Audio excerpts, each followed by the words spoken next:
Já no tópico 3, nós podemos ver que a Escritura é a única regra de fé e prática da igreja. E nós, os protestantes, aceitamos a doutrina, ou as doutrinas de sua inspiração, autoridade, inerrância, clareza, necessidade e suficiência. Somente as Escrituras, elas devem ser o fundamento da nossa teologia. A verdade transmitida pelas Escrituras sagradas e por nenhum outro meio é que constitui autoridade ou fundamento das verdades da fé que nós professamos.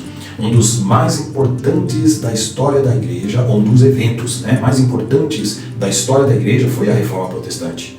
Após anos de uma igreja com doutrinas que se distanciavam daquilo que a Bíblia ensina, os reformadores eles viram a necessidade de voltar à centralidade das Escrituras.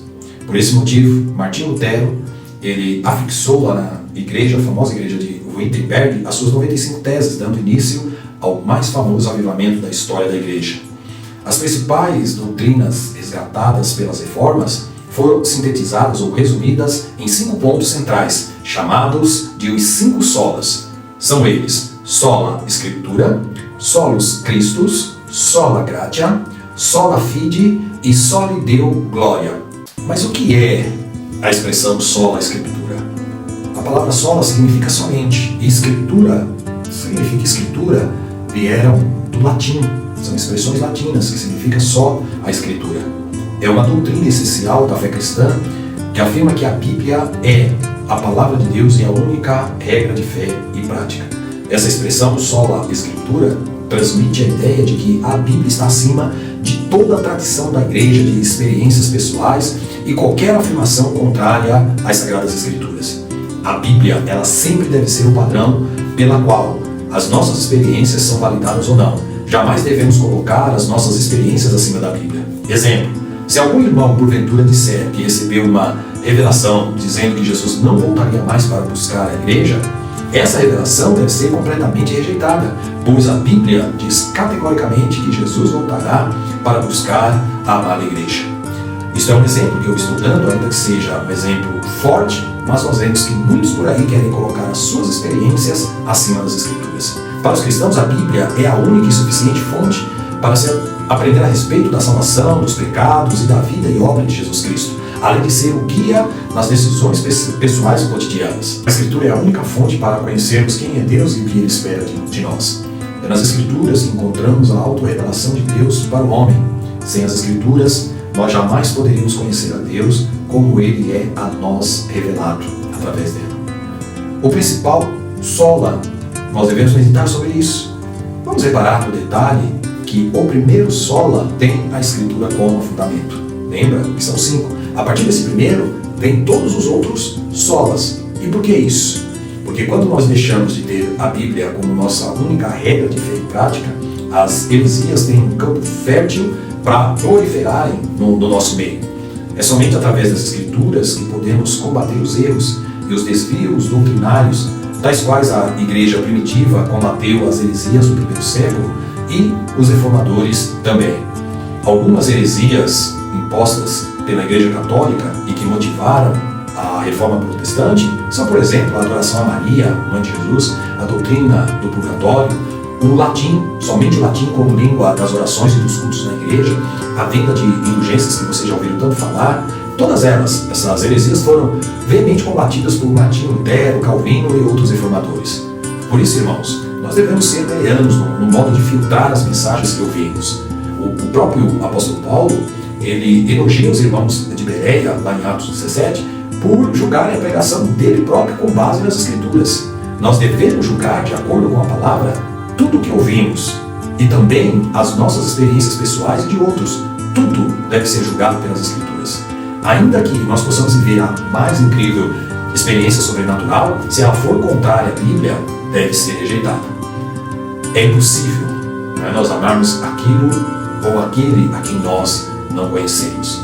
Por isso que é necessário conhecermos a Bíblia e só através dela termos a revelação deste Deus maravilhoso.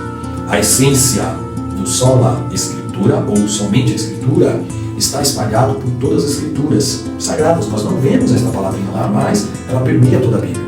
Embora ela não esteja escrita literalmente, a Bíblia nos aponta claramente esse princípio, que que nossa fé deve estar baseada somente na Escritura. Paulo vai dizer, segundo Timóteo 3,16, que a Escritura é inspirada.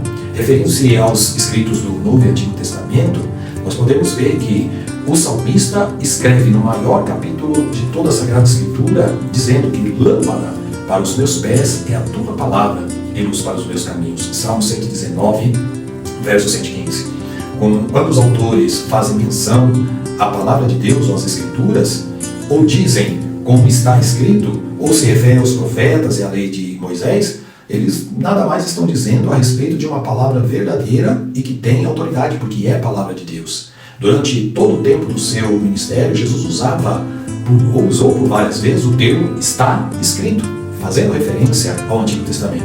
E os autores dos evangelhos, em todo o tempo, para comprovar a divindade e o senhorio de Cristo, eles recorriam aos profetas para mostrar que Jesus cumpria tudo o que fora dito a respeito do Messias. De novo, nós citamos Hebreus 1:1, que Deus falou antigamente, muitas vezes e de várias maneiras, mas nesses últimos dias Ele nos falou através do Filho. Paulo, ele nos diz que a igreja está sobre o fundamento dos apóstolos e profetas. A igreja, a estrutura dela está fundamentada nas palavras de Jesus através dos apóstolos e profetas.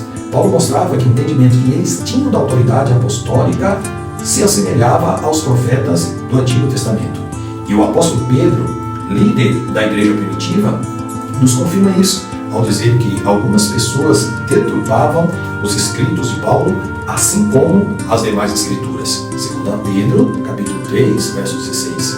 A gravidade era tão grande que resultaria na destruição deles, Pedro diz. O que Pedro queria dizer? Que os próprios apóstolos sabiam que estavam continuando o cânon bíblico. Pedro coloca os escritos de Paulo na mesma categoria que o Antigo Testamento, o que permitia ao próprio Paulo dizer: o que lhes estou escrevendo é mandamento do Senhor. 1 Coríntios 14:37. Só poderia dizer isso sabendo que tinha autoridade divina.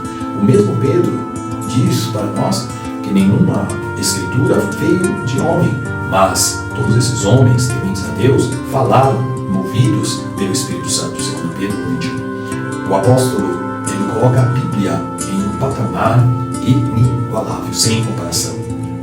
A Bíblia, ela é revelada pelo Espírito Santo, pois ela é a palavra do próprio Deus.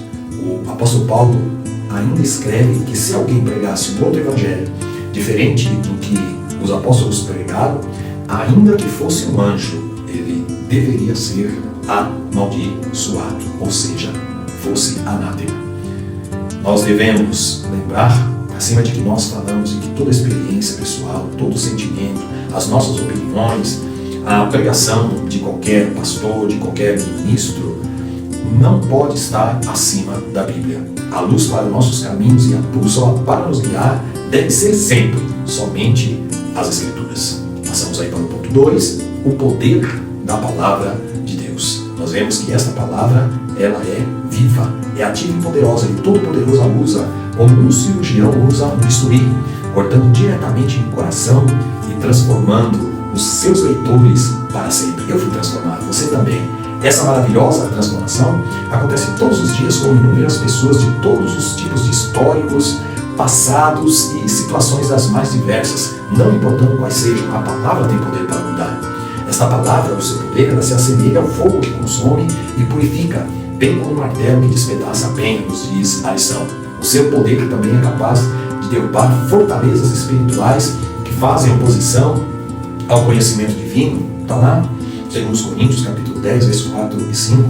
A palavra também se assemelha a uma espada de 2 gumes, que penetra no íntimo interior do homem, julgando seus pensamentos e intenções. Já citamos esse verso, nós citamos novamente em Hebreus 4:12. Se Cristo, durante a tentação no deserto, utilizou essa palavra para derrotar ao diabo, nós também só poderemos vencê-lo utilizando esta palavra. Pois ela, a palavra de Deus, ela aperfeiçoa, porque nos diz a palavra que ela é útil para ensinar, para repreender, para corrigir e para educar na justiça, para nós sermos e estarmos perfeitamente habilitados para toda boa obra. Segundo Timóteos, no capítulo 3, versos 16 e 17. Mas esta palavra também limpa, nos diz o texto bíblico. voz de número 3, nós temos o propósito da Bíblia. Temos na nossa declaração de fé, ou seja, das Assembleias de Deus, o ensino de que a Bíblia é a mensagem clara, objetiva, entendível, completa e amorosa de Deus, e cujo alvo principal é, pela persuasão do Espírito Santo, levar-nos à redenção em Jesus Cristo.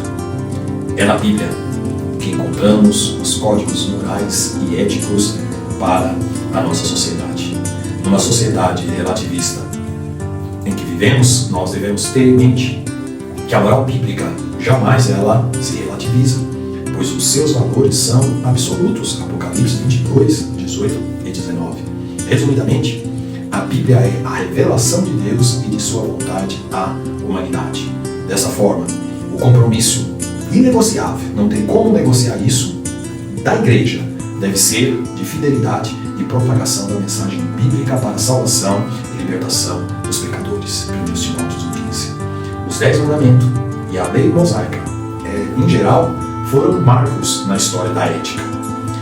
Essa legislação deixou marcas permanentes em nossa civilização, trazendo aí à superfície à tona princípios que, através do escoamento de muitos séculos, nada tem feito para diminuir, permanece imutável. A cultura dos hebreus, pois, evitou excesso em alguns períodos de declínio moral, uma série de perversões que outras nações não puderam evitar, porque o povo, a nação de Israel, observou os mandamentos éticos e morais. No Novo Testamento, à semelhança do Antigo, este Novo Testamento não classifica os homens em morais e imorais. Distingue-os ou separa-os como santos e profanos. Os primeiros são chamados de justos e piedosos. Quanto aos segundos, eles são chamados de ímpios e perversos. A ética do Novo Testamento, ela não se conforma com a simples moralidade. Ela exige-nos uma justiça superior, como Jesus disse. Porque vos digo que, se a vossa justiça não exceder em muito a dos escribas e fariseus, jamais entrareis no reino dos céus. Mateus 5:20. É uma justiça que vai além da mera observância dos 10 mandamentos. O Novo Testamento em si, ele está recheado de orientações éticas acerca de como nós devemos viver a vida cristã. O Sermão do Monte, as histórias narradas no livro de Atos, as epístolas paulinas estão repletas de ensinamentos para a vida cristã em sua ética e em sua moral. Jesus confirmou os ensinos morais do Antigo Testamento por serem eles uma revelação do próprio Deus. Além do próprio Jesus cumprir a lei e as profecias, ele demonstrou a utilidade delas, validando-as, realçando seus ensinos morais que possuem, inclusive, validade para os nossos dias. Deus sempre exige atitudes coerentes de seus filhos, vivendo através da ética e da moral cristã. Passamos aí para o final, dizendo e tratando sobre a nossa conclusão. As Escrituras, elas são de origem divina. Deus se deu a conhecer por meio da história, do universo, da humanidade, de Cristo e das Escrituras. Nós estudamos todos esses temas nos tópicos. A autenticidade da Bíblia é confirmada por evidências internas e externas. A palavra de Deus é a nossa autoridade final de fé e prática. Para encerrarmos, pelo menos 10 argumentos nós podemos listar, mediante as quais apontam para justificar o caráter sobrenatural da Bíblia. Sua impressionante unidade, sua indestrutibilidade, sua exatidão histórica, sua exatidão científica, sua exatidão profética, sua influência histórica, seu cuidado e cópia, sua impressionante circulação, sua absoluta honestidade, seu poder transformador de vidas. Tudo isso faz com que nós concluamos a lição com a firme convicção de que a Bíblia é a palavra de Deus e jamais alguém poderá destruí-la. Para finalizar, o saudoso pastor Antônio Gilberto disse: o autor da Bíblia é Deus, seu real intérprete é o Espírito Santo e seu tema central é o nosso Senhor Jesus Cristo. Finalizamos aqui. Deus abençoe a tua vida. Até a nossa próxima aula, se Deus assim nos permitir. Fique na paz do nosso grande Deus.